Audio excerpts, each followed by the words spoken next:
Guys, welcome back to your channel journey to success. तो हमारा priority sector lending का topic चल रहा था। एक बार मैं हल्का सा दोबारा ओवरव्यू बता रही हूँ। जो भी शेड्यूल कमर्शियल बैंक हैं उन्हें अपने ए एन बी सी मैंने बताया था कि जितनी वो लैंडिंग करते हैं उसका उन्हें 40% प्रायोरिटी सेक्टर में देना होता है। इसमें हमारे पब्लिक सेक्टर बैंक भी आएंगे, प्राइवेट सेक्टर भी आएंगे और फॉरेन बैंक्स भी आएंगे जिनकी ब्रांचेस 20 से कम है। अब फॉरेन बैंक्स जिनकी ब्रांचेस 20 से कम है उनको अपने ए-एन-बी-सी का कितने परसेंट देना है? 40% देना है। उसके बाद जो आर-आर-बीज हैं उन्हें अपने ए-एन-बी-सी का कितना देना है? 75% देना है। स्मॉल फाइनेंस बैंक को भी 75% देना है और यूसीबी अर्बन कोऑपरेटिव बैंक को भी 75% देना है। ये भी 8 के 8 सेक्टर्स में देंगे, ये भी 8 के 8 सेक्टर्स में देंगे, बट जो आर-आर-बीज हैं वो सिर्फ 7 सेक्टर में देंगी। इसमें कौन सा नहीं इंक्लूडेड है? एक्सपोर्ट क्रेडिट नहीं इंक्लूडेड है। ठीक है, ये भी 8 सेक्टर्स में देंगे, ये भी वो 8 सेक्टर्स में देंगे जो प्रायोरिटी सेक्टर लैंडिंग के अंदर आते हैं। अब हम इनकी करेंगे फर्दर बाइफर्गेशन। इनकी फर्दर बाइफर्गेशन कैसी है? जो ये 40% है ना, शेड्यूल कमर्शियल बैंक्स के लिए कंपलसरी है कि जो 40% लैंड कर रहे हैं उसमें से वो 18% एग्रीकल्चर को देंगे। 40 में से 18% किसको देंगे? एग्रीकल्चर को देंगे और 7.5% माइक्रो इंटरप्राइजेस को देंगे। हमने पढ़ा था ना एमएसएमई, क्या पढ़ा था हमने? MSME, micro small medium enterprises. इसमें से भी जो माइक्रो वाले हैं ना उनको 7.5% देंगे। मतलब 40% में से 18% तो ये एग्रीकल्चर को देंगे और 7.5% माइक्रो एंटरप्राइजेस को देंगे। ठीक है, और जो फॉरेन बैंक है जिनकी ब्रांचेस 20 से कम है उनके लिए ऐसी कोई कंडीशन नहीं है, ना माइक्रो में ना एग्रीकल्चर में। ठीक है, अब जो आर-आर-बीज हैं वो भी अपने ए-एन-बी-सीज का 18% किस में देंगी? एग्रीकल्चर में देंगी और 7.5% किस में देंगी? माइक्रो एंटरप्राइजेस में देंगी। और जो स्मॉल फाइनेंस बैंक है ये भी अपना 18% एग्रीकल्चर में देंगे और 7.5% अपने ए-एन-बी-सीज का माइक्रो एंटरप्राइजेस में देंगे। मुझे लगता है आपको समझ आ रहा होगा, याद भी हो रहा होगा साथ में। और जो अर्बन कोऑपरेटिव बैंक्स हैं इनके लिए ऐसा कुछ नहीं है। इनके लिए सिर्फ ये कंडीशन है कि जो ये अपना 7.5% है ना, ये माइक्रो में देंगे। 7.5% किस में देंगे? माइक्रो में देंगे। अब मैं आपको ना दो चीज़ें आप नोट कर लेना। जहाँ पे भी एग्रीकल्चर में क्या है? 18% है। एग्रीकल्चर में क्या है? 18% है। वहाँ पे जो रूल एप्लीकेबल है वो फेज्ड मैनर में है। कौन से मैनर में है? फेज्ड मैनर में है। ठीक है, यहाँ पे फेज मैनर है, मैं आपको बताती हूँ फेज मैनर क्या है। यहाँ पे फेज्ड मैनर है और यहाँ पे फेज्ड मैनर है। ठीक है, तो जो शेड्यूल कमर्शियल बैंक से 18% एग्रीकल्चर में, 7.5% माइक्रो के लिए। और जो ये है ये 75% में से 18% एग्रीकल्चर में और 7.5% माइक्रो में। और ये भी 75% में से 18% एग्रीकल्चर में और 7.5% माइक्रो में।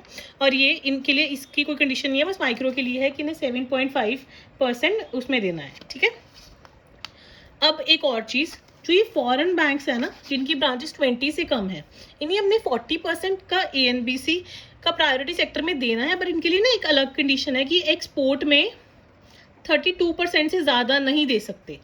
अप टू 32% ये एक्सपोर्ट में देंगे और अदर्स में not less than 8%, not less than 8%। हाँ, ठीक है।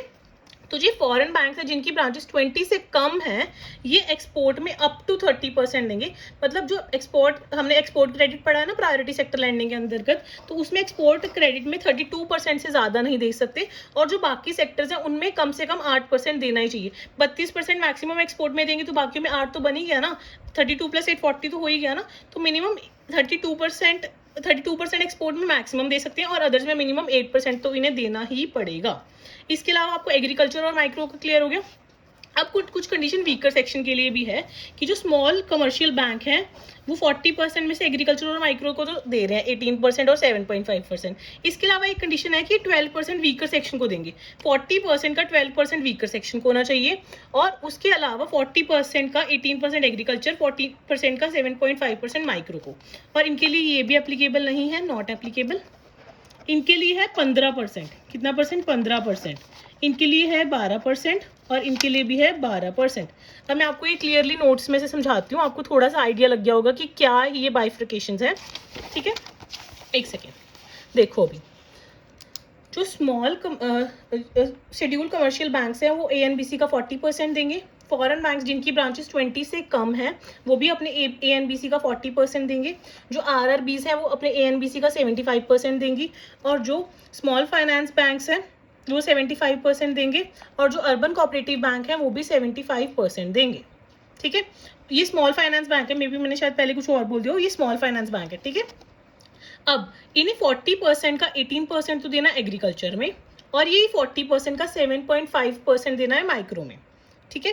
इसके लिए दोनों कंडीशंस एप्लीकेबल नहीं है, पर इनके लिए अलग कंडीशंस है कि एक्सपोर्ट में अप टू 32% देना है इन्हें, और not less than 8% in others देना है। आरआरबी के लिए 7 सेक्टर्स मैंने आपको बताए थे, और एग्रीकल्चर में इनका होना चाहिए 18%, और माइक्रो में होना चाहिए 7.5%। मतलब इस परसेंटेज की ये दोनों फर्दर परसेंटेजेस हैं, इस परसेंटेज की फर्दर हैं दोनों, ठीक है। अब ये जो स्मॉल फाइनेंस बैंक्स हैं इनको भी 18% एग्रीकल्चर में देना है और 7.5% माइक्रो में देना है। अब जो अर्बन कोऑपरेटिव बैंक्स हैं इन्हें 75% फेज मैनर में देना है, वो मैं आपको आगे बताऊंगी, और जो माइक्रो है उसमें ये 7.5% इन्हें देना है। अब जो वीकर सेक्शन है ये अलग कंडीशन है, ठीक है, और ये अलग कंडीशन है। ये 40% में का 12% इन्हें वीकर सेक्शंस को देना है, इसमें ये एप्लीकेबल नहीं है। और इसमें ये 15% देना है इन्हें वीकर सेक्शंस को, इसमें 12% देना है, इसमें 12% देना है। इसको अच्छे से रट जाना, इसमें इतने क्वेश्चन बनेंगे ना इंटरव्यू में। और एक चीज़ और, जहाँ पे 18% है ना एग्रीकल्चर में, वहाँ पे फेज्ड मैनर है, और जहाँ पे वीकर सेक्शन के लिए है 12%, वहाँ पे फेज्ड मैनर है। मतलब यहाँ पे भी फेज्ड मैनर है, यहाँ पे भी फेज्ड मैनर है, यहाँ पे भी फेज्ड मैनर है, यहाँ पे फेज्ड मैनर नहीं है। देखो मैं आपको डिटेल नहीं करवा रही, मैं जस्ट आपको ओवरव्यू दे रही हूँ ताकि आपका अच्छे से रिवीजन हो सके। तो आप ऐसे नोट्स प्रिपेयर कर लेना। ये जस्ट क्रक्स है कि जो मेन पॉइंट्स है ना, डायरेक्ट इंटरव्यू में क्वेश्चन आएंगे, एग्जाम में क्वेश्चन आएंगे, जस्ट वो है। देखो डिटेल में तो क्लास 2 घंटे की भी हो सकती है, दिस इज जस्ट ओवरव्यू, इसको प्रॉपरली नोट कर लेना, ठीक है। आज के लिए नोट कर लो, नेक्स्ट वीडियो में हम फर्दर इनकी जो है ना फेज मैनर वो करेंगे, तभी कहते हैं इंपॉर्टेंट है सबसे ज़्यादा ये टॉपिक, ठीक है। इसको प्रॉपरली नोट कर लेना। ओके, मिलते हैं नेक्स्ट वीडियो में, तब तक के लिए बाय।